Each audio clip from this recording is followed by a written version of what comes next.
Jadi Prof cakap mengenai keseimbangan. Sebab tema kita hari ni, biar seimbang, jangan tumbang. You know, everything dah settle down kan. As a Professor Madya, kenapa nak datang sini? And I inclined to choose that way. Now here I am in UiTM. Dan saya rasa ramai pensyarah yang sebenarnya berkongsi rasa yang sama lah dengan Prof. At least I know I do. Zaman Prof kena cari di library. Zaman saya boleh Google. Zaman pelajar hari ni mereka boleh guna AI terus. Kalau tidak, baik kita bagi ijazah tu kepada AI. Adakah saya pernah mengalami fasa kejatuhan tersungkur apa semua tu kan? I can say that I don't feel that bad. Tapi sebenarnya otak minda kita dah penat. Tapi dengan adanya syurga tadi tu, dia memberikan kesegaran palsu sebenarnya. Ayahanda ingin memesan kan, anak semua jauh daripada family, daripada seluruh Malaysia ini datang berkumpul dekat sini dengan satu tujuan, iaitu untuk belajar.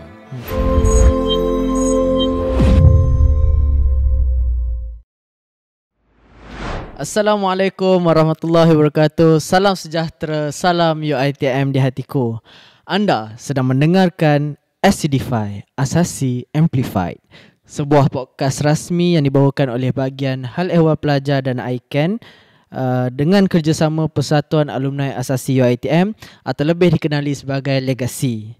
Dan saya Syahid Aiman, pensyarah asasi TESOL, penyelaras alumni di HEP dan ICAN, selaku hos anda pada hari ini. Untuk yang dah menonton episod 1, selamat kembali. Dan bagi yang baru menonton, apa sebenarnya Acidify ni? Acidify ni sebenarnya adalah satu platform, platform terbaik untuk kita tonjolkan suara pelajar, suara alumni dan suara institusi dalam bentuk satu wacana yang mesra, inklusif dan juga interaktif. Dan Acidify ni kita bukan sekadar sembang kosong, tetapi ia nak jadi jambatan kepada antara pelajar dan juga alumni, antara pengurusan dan juga community campus, dan antara pengalaman dan juga aspirasi. Jadi tema kita pada episod kedua ini ialah biar seimbang, jangan tumbang. Sebab daripada feedback audience kita pada episod 1, mereka nak tanya macam mana nak survive di pusat asasi, macam mana nak excel. So kita bawakan hari ini 3 panel yang cukup hebat. Yang pertama merupakan ayahanda ataupun nahkoda kita di pusat asasi ni, dan kita yakin dengan pengalaman dan kepakaran beliau dapat memberikanlah sedikit suntikan informasi dan juga motivasi. Dan kita bawakan 2 alumni yang merupakan Gen Z juga, seorang pelajar tahun lepas, batch lepas dan batch atasnya lah. Dan kedua-dua mereka ini merupakan pelajar yang cemerlang, bukan saja akademik tapi co-curriculum dalam bidang masing-masing. Jadi kat situlah seimbangnya. Alright, dan di akhir segmen kita akan main satu game ringan iaitu Madah Pujangga. So, buckle up. This is Acidify, Asasi Amplified, episode 2. Let's go.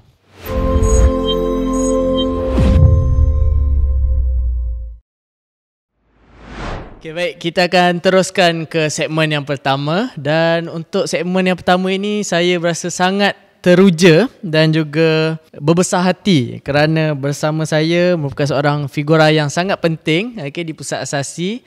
Beliau merupakan nahkoda bagi pusat asasi dan kepakaran serta pengalaman beliau amat kita nantikan sebenarnya dalam podcast episod kedua kali ini. Baik, hadirin dan hadirat.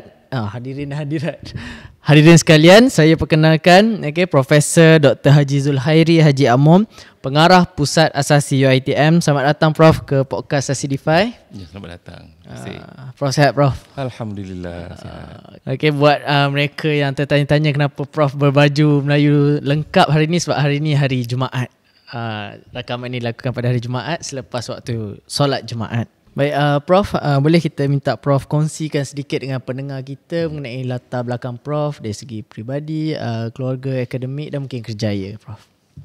Okey, baik. Terima kasih Syahid. Pertama sekali saya ucapkan terima kasih lah ya kerana sudi menjemput saya untuk podcast Acidify. Amplified, anjuran Pusat Asasi UiTM Dengkil ini. Nama diberi Zulkhairi bin Haji Amom. Saya berasal daripada Johor. Daripada keluarga yang terdiri daripada 6 orang adik-beradik. 6 orang adik-beradik dan saya merupakan anak yang terakhir lah, yang bongsu. Telah pun berkahwin. Alhamdulillah. Dengan seorang isteri dan dikurniakan alhamdulillah 4 orang puteri. Puteri semua, bro. Semuanya perempuan, Syahid. Yang sulung 27, yang kedua 26, yang ketiga 20 dan yang keempat 13. Mendapat pendidikan awal di Kuala Lumpur, seterusnya setelah tamat sekolah rendah masuk sekolah menengah di Setapak High School Kuala Lumpur, dan tamat SPM saya melanjutkan pengajian di peringkat diploma di Universiti Pertanian Malaysia pada ketika itu, tahun 1989 Syahid. Saya habis SPM, masuk ke UPM untuk mengikuti program diploma lah, diploma veterina. Diploma veterina, yes. Diploma kesihatan haiwan. Sekarang namanya UPM tu Universiti Putra, Tamat diploma, saya sambung pengajian di luar negara dalam bidang sains bioperubatan di The Nottingham Trent University UK, dan balik daripada UK pada tahun 1996. Saya bekerja di satu agensi swasta sebagai medical lab technologist, cum lab manager lah. Kalau Syahid nak saya sampel darah kan, nak analisa darah, analisa urin, semuanya boleh dibuat di situlah. Tetapi saya rasa Syahid kan, saya cenderung untuk mengajar. Saya suka mengajar. Jadi meskipun bidang kerja saya itu memang bidang saya, medical lab technologist dan lab manager, membuat analisis darah dan sebagainya, tapi saya cenderung untuk mengajar. Jadi saya terus memohon tutor di UPM juga, dan diterima sebagai tutor dalam bidang fiziologi di Fakulti Perubatan dan Sains Kesihatan UPM. Menyambung pengajian terusnya masters di UKM, Jabatan Fiziologi UKM pada tahun 1998, dan ditakdirkan alhamdulillah dapat convert PhD terus, tak payah buat master lagi. Jadi daripada master terus convert. Dia lah rezeki kan, Allah bagi rezeki, dapat convert PhD terus, tak buat master, dan saya bergraduat dengan PhD pada tahun 2002 daripada Fakulti Perubatan. Balik daripada PhD di UKM, mengajarlah di UPM tu. Di UPM, Universiti Putra, Fakulti Perubatan Sains Kesihatan. Dan sebagai Dr. Zul mengajar budak-budak medik, budak-budak jururawat, biomedik, semua program itu kami mengajarlah. Kerana fiziologi subjek yang basic kan. Seterusnya mendapat kenaikan pangkat Profesor Madya pada tahun 2008, selepas 6 tahun sebagai pensyarakanan. Dan saya terusnya berpindah tempat kerja ke UiTM ini, ke Fakulti Sains Kesihatan pada tahun 2012. Yes. Dan diberikan jawatan profesor penuh dalam bidang fiziologi. Prof, boleh tanya Prof, kenapa penghijrahan tu daripada UKM ke UiTM? Itu soalan yang soalan yang menarik kan. Malahan Syahid kan, sebenarnya kalau saya boleh ingat balik, the same questions being asked in both of my interviews, peringkat pertama dan peringkat kedua. Tanya kenapa you nak pindah ke sini kan. Pada waktu you dah berada di established University UPM, you dah establish your research, you know, everything dah settle down kan as a Professor Madya, kenapa nak datang sini ke UiTM? So I repeat my answer here again. And I remember pada ketika itu Professor Azni TNCA pada ketika itu interview saya di peringkat kedua di Shah Alam, and I answer back to her, Prof Azni, if I was given a choice to choose, I would rather to choose my own blood and flesh to teach. Tu dia diam. Maksud dia, Kalau saya diberikan peluang untuk memilih kan, saya lebih suka untuk mengajar anak bangsa saya sendiri. Dan oleh kerana UiTM menjurus kepada institusi Bumi Putra ya, dan juga anak Sabah dan Sarawak, and I am inclined to choose that way. Now here I am in UiTM. Dan saya rasa ramai pensyarah yang sebenarnya berkongsi rasa yang sama lah dengan Prof. At least I know I do. Yeah. Okay, baik Prof. Jadi Prof punya pengalaman tu dah lama, dah puluhan tahun, dan saya yakin Prof dah jumpa pelbagai pelajar daripada pelbagai lapisan generasi. Jadi boleh Prof kongsikan apa perbezaan daripada pelajar sekarang dan juga dulu, especially dari sudut dia punya lifestyle dan juga wellness lah, gaya hidup dan juga kesejahteraan mereka. Baik. Terima kasih Syahid. Kalau saya boleh bandingkan lah ya. Generasi saya kan, di mana pada ketika itu Syahid, the accessibility to the knowledge kan, information adalah limited. Kerana katakanlah kalau you nak dapatkan maklumat journals kan, atau maklumat-maklumat akademik, semuanya kena rujuk kepada buku-buku yang ada. Ya. Malahan kalau you nak buat research kan, postgraduate research, master, PhD apa semua tu, kita kena merujuk kepada jurnal-jurnal kan, artikel-artikel saintifik yang telah pun diterbitkan. Jadi proses pencarian itu very manual. Mana kena cari manual di library? Di library, satu-satu semak satu-satu. Tak jumpa pergi ke sana. Tak jumpa lagi rujuk library, pinjam interlibrary loan journals tu. Tak dapatkan journals tu. Susah. Dulu tak ada internet. Ya. Handphone pun tak ada. Handphone pun very simple kan. Jadi semuanya manual, dan maklumat itu juga diperoleh daripada buku lah. Ya. Buku-buku yang kita kena baca satu-satu. Tapi pada hari ini, dengan ledakan teknologi yang ada, maklumat pada hari ini Syahid kan di hujung jari. Betul. Everything in your fingertips. You can easily access to anything.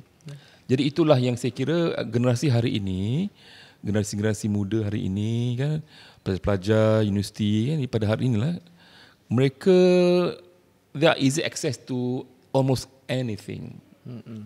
Information within their fingertips. Dengan adanya internet, mereka boleh dapat apa saja maklumat. Itu yang saya rasa satu keuntungan lah ya, pelajar pada hari ini, apabila mereka mendapat peluang untuk belajar dengan lebih luas lagi, bukan saja menerusi classroom, tapi juga menerusi kaedah media sosial yang ada. As far as you want to learn and you know how to find out the information, kan, you are free to do everything. Berbanding dulu, you kena pergi proper kan, dan cari sendiri secara manual. Mana zaman Prof kena cari di library. Yeah. Zaman saya boleh Google. Zaman pelajar hari ni mereka boleh guna AI terus. Betul. Jadi Prof nampak apa impactnya daripada accessibility ni? Bila lagi tinggi accessibility, jadi apa kepada behavior mereka ni? Is it positive or negative? Yes, Syahid, thank you. That's a good question. Kan, saya ingin merujuk kepada satu conference saya hadir dalam beberapa tahun lepas, kan, di mana saya bertanya kepada panel, kan, apakah kesan AI terhadap perkembangan ilmu dan juga aspek kognitif manusia sendirilah, ya. Di mana AI ini sendiri kan menyebabkan manusia seolah jadi macam malas nak berusaha, easy access to everything kan. Tak perlu nak bekerja keras untuk dapat maklumat tu, you cuma cari je, type saja dia dapat. The answer is on you sebenarnya. If I can repeat back apa yang saya dapat daripada penceramah itu, panel itu, dia kata, maksud dia sekarang AI ini is on you, whether you want to use it in the positive way or the negative way. Kalau you want to use it in the positive way, that will be positive. If you want to do it in a negative way, kan, then you'll get what you want in a negative way. Sebab contoh lah, ya, macam pelajar-pelajar diberikan assignments, ya, mereka boleh guna AI untuk menyiapkan assignment itu, ya. Tetapi mereka tidak ada usaha untuk nak mencari maklumat secara kendiri. Tetapi sekiranya pelajar itu bersifat amanah, ya, dia menggunakan AI ini untuk membantu mencari ilmu itu sendiri. Dia itu they have to do it on their own, and AI will help them to access the information, not to help them to do everything. Dan saya rasa mungkin pelajar pada hari ini perlu menggarapi falsafah pendidikan di mana kemudahan yang ada ini, Syahid, AI, internet, komputer dan sebagainya ini, Google dan sebagainya ini, it is a tool, you know, it is a tool to help you to access information in easier way, not to replace your effort as a student. Betul, saya setuju sangat tu, Prof. That's it. Itulah dia falsafah yang semua orang kena hazami dan kena hayati. Betul. Kalau tidak, baik kita bagi ijazah tu kepada AI. Ya. Okey, baik Prof. Jadi Prof ada sentuh mengenai falsafah pendidikan negara, yang mana falsafah pendidikan negara kita menekankan keseimbangan lah. Dari sudut jasmani, rohani, intelek. Jadi Prof cakap mengenai keseimbangan. Sebab tema kita hari ni, biar seimbang, jangan tumbang. Jadi Prof ni pernah tak melalui fasa di mana Prof rasa hidup Prof ni tidak seimbang, mungkin terlalu sibuk dengan kerjaya ataupun pengajian dan sebagainya. Dan macam mana, apa yang Prof lakukan pada ketika itu dan apa yang Prof belajar daripada peristiwa itu? Ya, Syahid.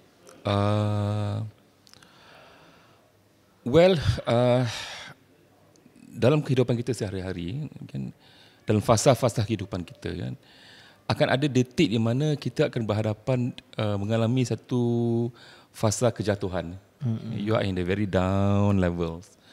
Tak kisahlah kan dalam aspek akademik, kan, you have failed many papers, kan, tak faham kuliah contohnya, ataupun you maybe mengalami fasa kejatuhan dalam alam percintaan contohnya. Break with your partners, you know, ataupun many things. Another fasa pula, you may success of in your life in this a particular phase. Mungkin you sukses dalam akademik, you berjaya dalam perkahwinan contohnya, kan, percintaan contohnya dan sebagainya. To me lah, Syahid, yang penting kita sebagai manusia, kan, cuba kita praktiskan keseimbangan work-life balance. Work-life balance ni maksud dia bukan hanya kepada orang bekerja semata-mata. Tidak. Ia juga boleh diguna pakai dalam konteks pelajar pun. Nama pun pelajar, nama pun students, your work is to study. Kan? Kalau you sebagai pelajar, kerja you adalah untuk belajar. Bekerjalah tu. Kan? Jadi kena seimbangkan. Bila waktu kita belajar, kita belajar. Bila waktu kita rehat, kita rehat. And I practice that for myself. During sekolah menengah, masuk universiti pun begitu juga. So, if you ask me, adakah saya pernah mengalami fasa kejatuhan tersungkur apa semua tu, kan? I can say that I don't feel that bad. You know. Sebab bila kita rasa kita dalam keadaan dalam masalah, kan, just capture a moment, duduk sekejap, get away from your surrounding, be quiet, kan, renung balik pelan-pelan, kan, apa punca masalah itu. Contohlah, Syahid, kan, kalau pelajar itu menghadapi masalah dalam pelajaran, kan, macam pelajar-pelajar kita sekarang ni, baru few weeks di sini, kan, berkata-kata di seluruh Malaysia, datang ke sini, berkumpul ke sini, jauh dengan family, kan, perbezaan lokasi, kan, mungkin belum dapat adapt lagi, kan, ada homesick dan sebagainya. Renung balik, apa yang menyumbang you berhadapan dengan masalah itu? Kalau you rasa you ada masalah tentang pembelajaran, kan, kita ada PA, penasihat akademik. Betul, kan? Mentor, kan, mentor. Jumpa mentor. Be honest, be open. Sir, madam, I got problem with my study. I cannot cope with my study. Can you help me or not? How to behave, how to learn, how to behave as a university student, as an asasi student. People will always help. Satu. Yang kedua, katalah kalau you ada masalah dengan kawan-kawan, kan, roommate ke housemate apa, kan, tak kena gelombang tak sama pun, kan, you can always berbincang, you know, dengan housemate, dengan roommate, kan, what need to be done, what is the meeting point between everyone supaya sama-sama setuju dan menghormati.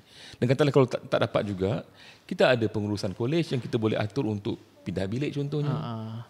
Betul. Jadi masuk sekarang ni kan, Syahid kan, bagi saya kan, jadikan masalah itu bukan masalah, tapi cabaran kita. Betul. Jadikan masalah sebagai cabaran untuk kita grow. To grow as a human, and jadikan masalah itu sebagai pengalaman hidup. Sebab apa? Orang tidak akan berjaya secara spontan.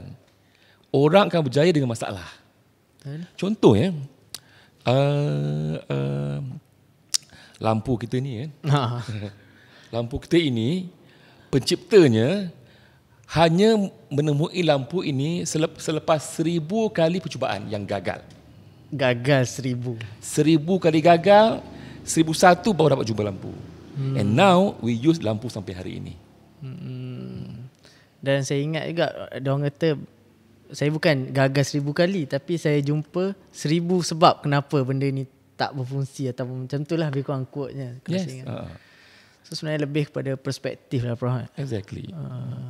Sebab kadang-kadang pelajar kita masih macam bila ada masalah tu kita rasa macam terlalu absorb dengan masalah tu kan. Kita rasa terlalu overwhelmed kan. Kadang-kadang it's good to take a step back and look at it objectively. Exactly. Menarik Prof. Dan saya harap pelajar-pelajar mendengar ingat jugalah bahawasanya jika ada masalah, jika anda tak boleh selesaikan sendiri, jangan lupa untuk berjumpa dengan mentor, penasihat akademik ataupun pengurusan kolej, dan boleh juga jumpa dengan kaunselor kita. Ya, betul Syahid. Untuk para pendengar sekalian ya, anak-anak sekalian, adik-adik sekalian kan. Saya pengen anak-anak lah ya, sebab pelajar sini macam anak saya juga. Anak saya umur dah 27 dah. Jadi yang masuk sini umur baru 20 tahun, 19 kan. Memang anak saya lah, lebih kurang gitulah ya. Jadi untuk anak-anak sekalian ya, ayahanda ingin memesan kan, anak semua jauh daripada family, daripada seluruh Malaysia ini datang berkumpul dekat sini dengan satu tujuan, iaitu untuk belajar. Ya, jadi manfaatkanlah peluang itu anak-anak sekalian dengan belajar betul-betul. Jangan lepas peluang untuk mencapai kecemerlangan. Jadikan masalah itu sebagai satu cabaran, bukan benda yang untuk menjatuhkan anda anak-anak sekalian. Anak-anak ada abang-abang, kakak-kakak, madam kan, pengurusan kolej, pensyarah, kaunselor yang semuanya ready untuk membantu anak-anak sekalian untuk belajar dan berjaya. Manfaatkan itu.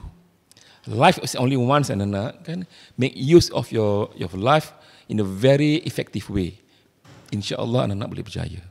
InsyaAllah, amin.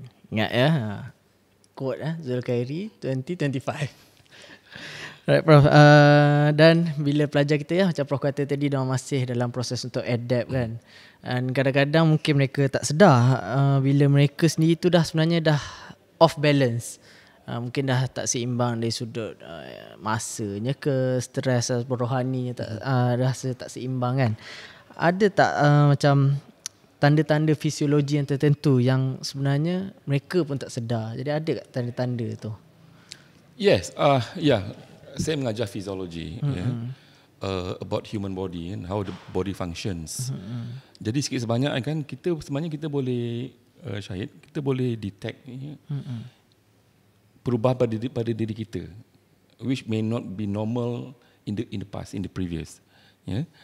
Contohnya lah kalau macam kita rasa hari ni kita rasa kita down kan, emotionally down, rasa penat kan, terlalu mengantuk walaupun tidur cukup kan, tiba-tiba tak ada mood nak jumpa orang, tak ada mood nak bercakap dengan orang kan, and you have no idea why kan, that could be one of the symptoms that you require rest. Mood kita down kan, mood down kan, kita biasanya kalau bangun pagi kita sihat kan, kita macam very energetic kan, looking forward of anything kan, kita rasa tak nak buat semua tu. Benda-benda yang kita minat sebelum ini kita tak minat dah. Itu antara simptom lah yang klasikal yang memperihalkan kemungkinan kita berada dalam keadaan stressful. Yang perlukan barang kita ni tak ada mulut nak cakap. They will tell you the symptoms, you know. Contoh lah kalau macam kita terlalu bekerja sangat, badan akan sakit kan. Badan sakit, sakit belakang, sakit pinggang, pening kepala kan. Itu adalah simptom sebenarnya Syahid. Itulah simptom bahawa badan kita ini nak bagi tahu kepada kita bahawa dah penat ni. Rehat kejap boleh. Macam tu. Ya. Sama juga dengan belajar ya. Kita belajar terlalu kuat sangat kan. Tidur tak cukup, ya. Tak bersosial kan. Badan akan bagi tahu. You will cramp. Tak boleh nak hazam lagi dah apa yang kita belajar. Put aside your books. Go and play. Petang-petang go and play. Pergi main bola. Jogging. Riadah lah apa-apa. Riadah. Hujung minggu nak pergi tengok wayang lah. Nak pergi camping, go ahead. You want to cycling with your friend? Yeah, why not? Betul. Pukul 10 tidur. Bangun pukul 5, pukul 6. 8 jam cukup. Cakap pasal tidur, Prof. Ni bila saya buat survey lah dalam kelas kan. Tanya, malam tadi tidur pukul berapa? 10 tak pernah ada jawab angkat tangan lagi, Prof.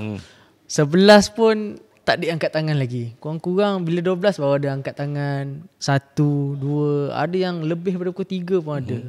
Dan bila tanya buat apa? Always jawapan dia ialah sama ada scroll social media ataupun tengok movie. Yeah. So apa Profnya macam nasihat lah ataupun apa kesan-kesannya sebenarnya Prof bila yang tak cukup tidur ni? Okey, begini ya, Syahid ya. Dari segi aspek sains lah ya. Handphone kita ini ya, semua handphone ini mengeluarkan gelombang. Gelombang yang kita tak nampak ya. Gelombang itu kalau terlalu lama didedahkan kepada kita kan, dia akan memberi kesan yang tak baik lah ya. Kita akan rasa pening kan, rasa sesuatu dekat kepala kita ini kan, rasa bengang kat telinga kalau dengar headphone terlalu lama. Itulah perkara-perkara yang sebenarnya perlu dikawal ya. Dikawal supaya kita ni dalam keadaan sejahtera, fiziologi kita sejahtera. Jadi secara normalnya yang baik untuk generasi muda ya, seperti yalah teenagers ni, waktu tidur 8 jam. 8 jam. Bermaksud kalau bangun pukul 6 nak solat subuh pukul 6 kan. Kalau patah balik tidur pukul berapa? 10. Kan? Betul. 10, 11, 12, 1 2 3 4 5 6. Pukul 11. Pukul 11. Itu waktu tidur yang last. Bangun pukul 6. Kalau bangun pukul 6. Betul. Jadi bayangkan kalau kita main phone scrolling with tak ada hal tuju kan. Sampai pukul 12, 1, pukul 2, agaknya pukul berapa kita nak bangun? Nak bangun pukul 6 tu berat lagi tu. Boleh tak? Pukul 6. Jadi efek kita punya fiziologi tubuh tak cukup tidur. Efek kita sebagai Muslim solat subuh jadi subuh gajah. Kan? Dan kalau kita tidur kadang tengok handphone pun tak bagus tu, gelombang tu meresap di otak kita. Jadi all the negativity will be with you as you grow. Dan sebagai generasi anak-anak muda kan, ayah anda nak bagi tahu kan, perkara ini bukanlah kita tidak larang ya Syahid kan. Kawal. Betul. Kita kena kawal. Sebaik-baiknya 1 jam sebelum tidur ketepikan handphone ini. Cuba elakkan tertidur semasa main handphone. Kerana gelombang itu akan merosak kepada minda dan otak kita, which is no good. Anak sekalian, orang-orang generasi muda ya, your cells are growing, Macam saya ni dah berusia, mungkin tak perlu lagi lah benda tu kan.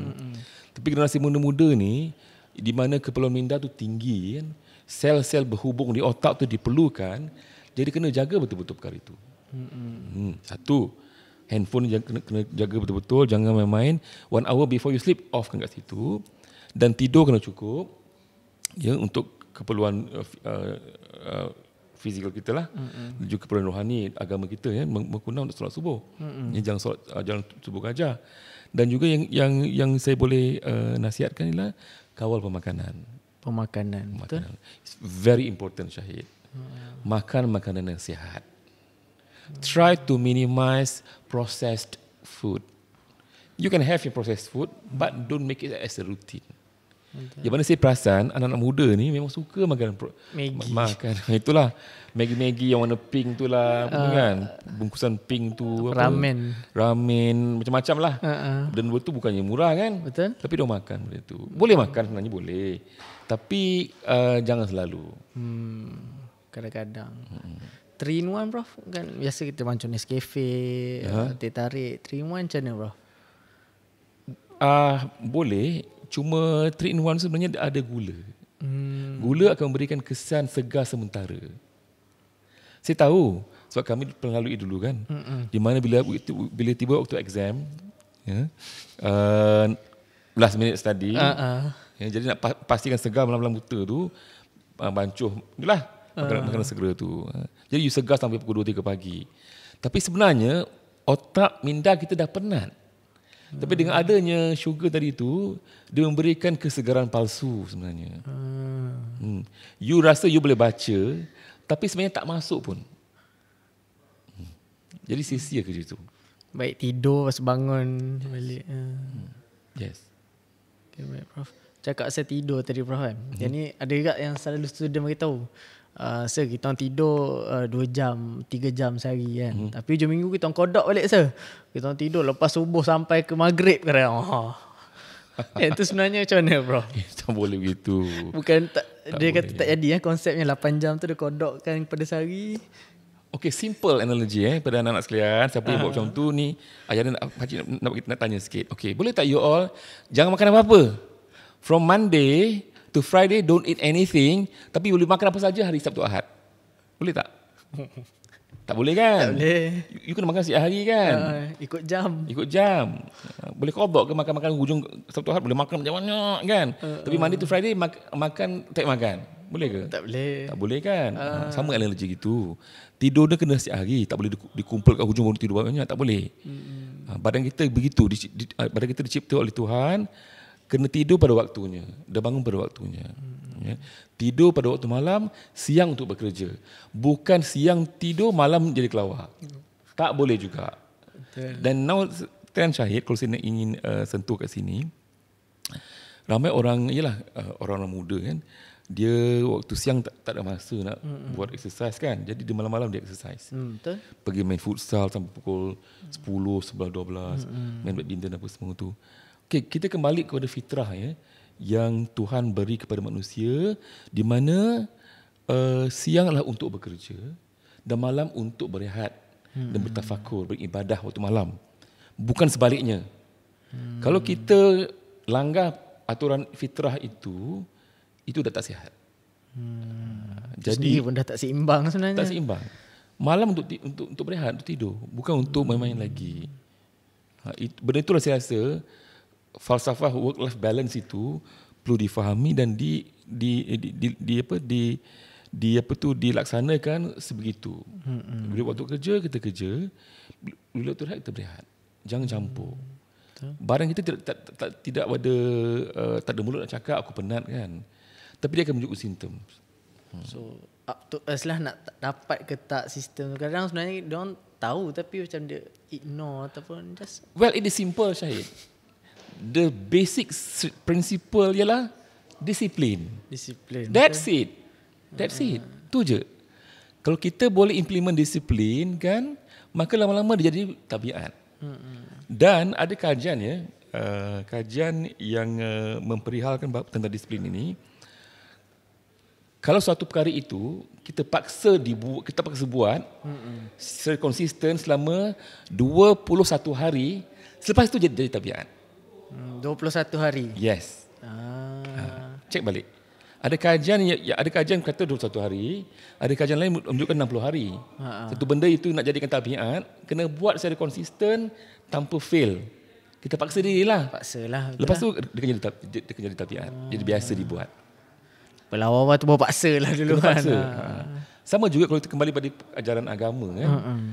Anak-anak kan diminta untuk bersolat. Seawal umur 7 tahun. Betul. Kan? Meskipun tak reti, malas nak main kat luar apa semua, mak bapak kena paksa. Kan? Betul.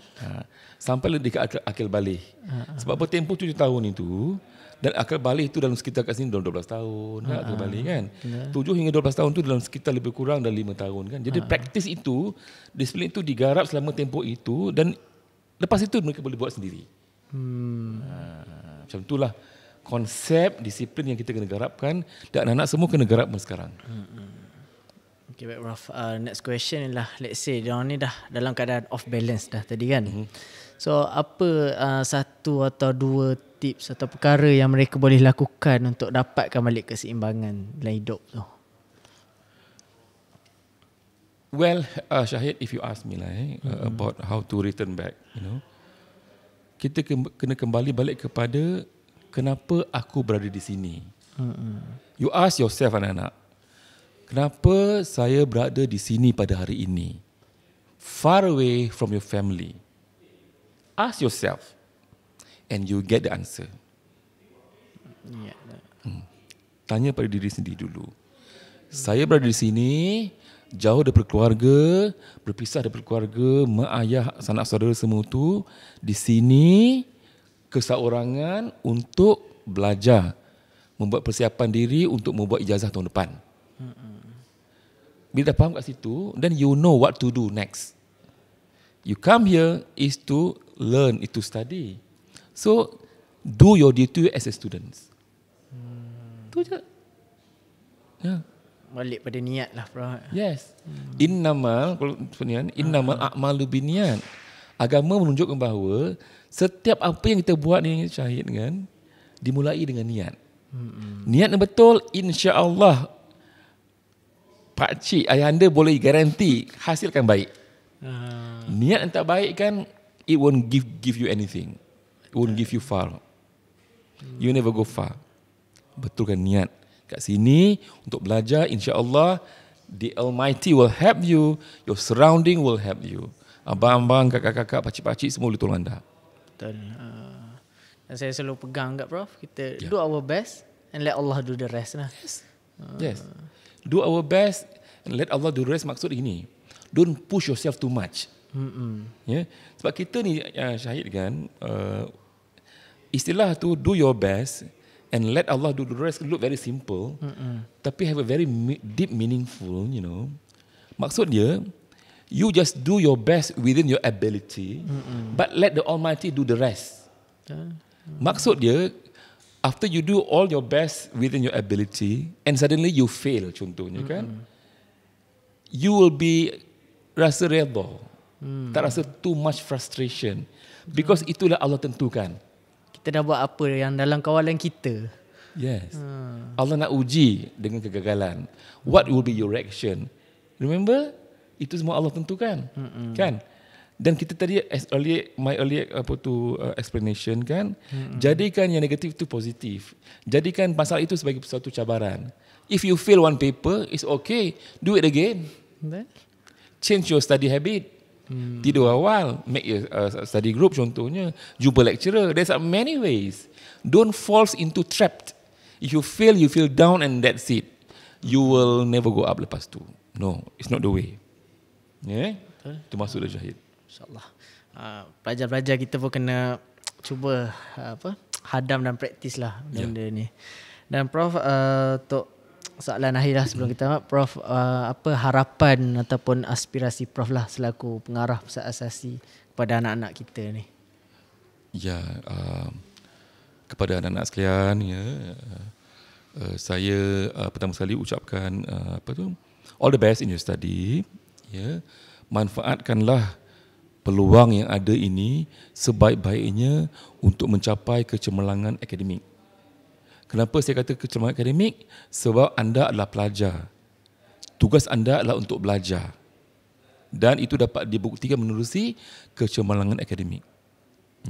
Dan sebagai bakal pelajar universiti, kalau saya boleh tambahkan, Syahid kan, it is suggest for you to be wholesome. To be bookworm is no longer relevant. You can excel in your academic kan, but should be equivalent with other aspect. Sebab pada hari ini kecemerlangan akademik semata-mata tak cukup. Kena ada juga elemen-elemen tambahan seperti pengalaman co-curriculum, Betul. berpersatuan, ya, sukan, komunikasi, berinteraksi dengan orang lain, itu semua akan menjadikan pelajar kita ni wholesome. Package, syumul, lengkap. Itu kita nak di UiTM ini, melahirkan graduan yang lengkap, baik akademiknya, baik sahsiah rupa dirinya, pandai berkomunikasi, pandai berinteraksi dan bijak. InsyaAllah you will be good graduate after this, insyaAllah. InsyaAllah. Dan on that note, kita sebenarnya banyak peluang yang ada dalam kampus ni untuk mereka mengejar kecemerlangan akademik dan juga kecemerlangan lain lah, especially co-curriculum kan, di peringkat SCP. Jadi kejap lagi kita akan bawakan 2 orang alumni yang merupakan dua-dua pelajar FOFLAT, tapi at the same time mereka juga cemerlang dalam bidang co-curriculum masing-masing lah. Jadi Prof, kita ucapkan terima kasih Prof kerana sudi hadir ke SCDFI dan juga sudi berkongsi pengalaman dan juga kepakaran Prof lah, especially kepada anak-anak kita yang mendengar di luar sana, Prof. Baik. So I think that's all for segmen 1. Kita akan berjumpa di segmen seterusnya. Kelas pukul 8 datang kelas pukul 10 dah habis lah. Cakap je.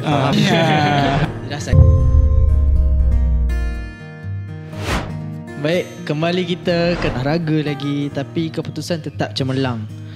Dan apa sebenarnya yang beri side motivation? Ujung-ujung tu dah tak okey lah. Tapi okey sebab tu lah. Lepas tu jaga hubungan dengan kita punya lecturer. Kalau boleh, kalau kita terlambat ke, kita minta tanya. Lepas tu tips untuk keseimbangan. Sebenarnya kita kena tahu mana satu prioriti kita pada setiap masa lah. Kadang-kadang prioriti Tasmid kiranya. Tasmid. Hasil demi hasil lah orang kata kan. Dapat je result SEM 1, tiba-tiba tengok waktu tu on the way pergi Star kan, sebab saja nak jumpa guru kan. Tapi tiba-tiba hari tu dapat result pukul 9 pagi. Kita tak tahu sebenarnya. So apa yang kita boleh buat, kita sentiasa bersyukur apa yang kita ada. Nak buat yang tak, kalau yang tak nak Third stage interview. Interview tu face to face ke online? online. Online lagi ya. Tapi dia bukan macam interview Petronas SPM Especial Jodoh. Okay, and akhir kata lah daripada saya. Okay, sebelum dia tak akan tamat sampailah ianya betul-betul tamat.